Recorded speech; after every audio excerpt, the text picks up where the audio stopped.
Ассалаумағалейкум, құрметті қазақ елі. Келесі видеом жолдап отырмын. Бүгінде күн тамаша. Құдайға шүкір. Аллах Тағала Қазақстанымыз жарылқасын.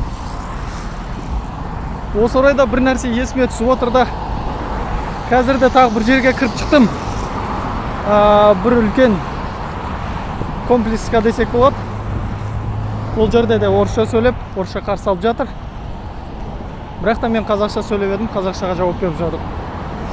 Сондықтан өзімізден бастауымыз керек. Қай жерде болса да, кіммен болса да қазақша сөйлесуіміз керек. Біз Қазақстанда тұрып жатырмыз ғой, Құдайға шүкір.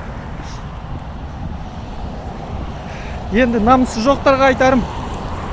Намысы жоқтар немесе жаңағындай қазақ тілін менсінбей жүрген бауырлар болса, немесе басқа ұлттар, олар жаңағындай қазақша жаттағысы келмей жатса, қазақша жаттасын, оқысын, сөйлесін дегім келеді.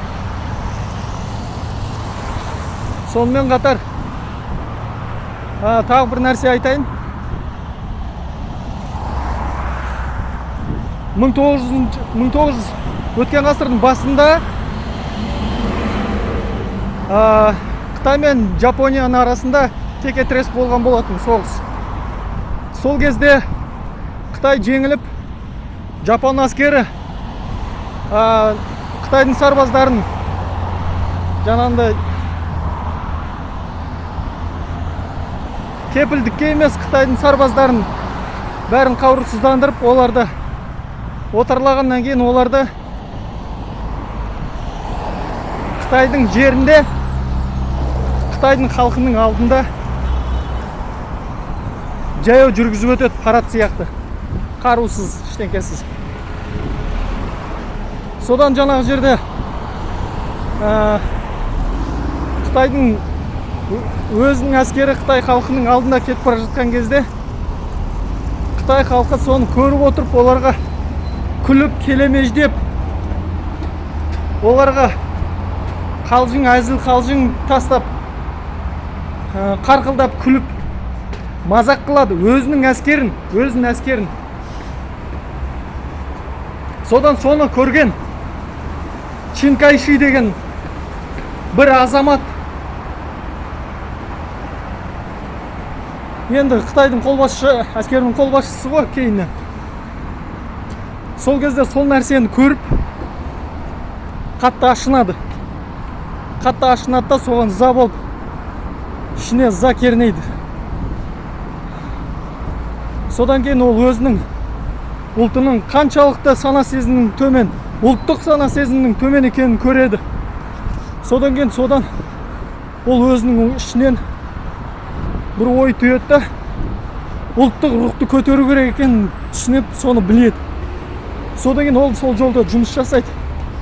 Қалай ұлттық рухты көтереді. Сонымен байланысты мемлекеттік рәміздерді немесе жаңағындай рух көтеретін нәрселерді көтеріп, соны қолға алады. Содан кейін ол үлкен Чин Кайши деген генералиссимус болады, егер шатаспасам. Сол айтпақшы ағайындар, бұл өзімізге байланысты. Біріншіден өзіміз егер өзімізді сыйлап, өзіміздің намысымызға таптатпай, намысымызды мықты ұстанатын болсақ, бізде өзіміздің елімізді көтеріп жіберуімізге болады.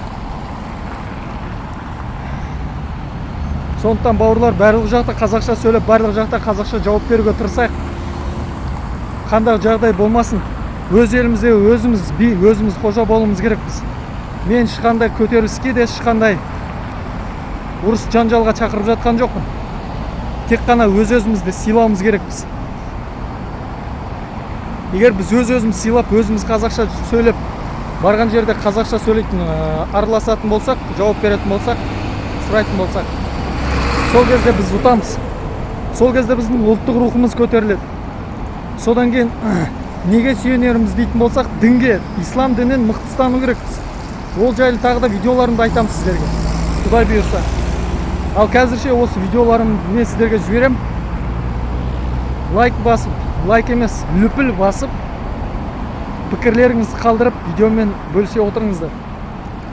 Қазақстанымыз Құдай бұйырса дүниежүзіндегі ең мықты мемлекет боларына сенемін. Иншалла. Жақсы сау болыңыздар. Ассаламу алейкум ва рахматуллахи ва баракатух.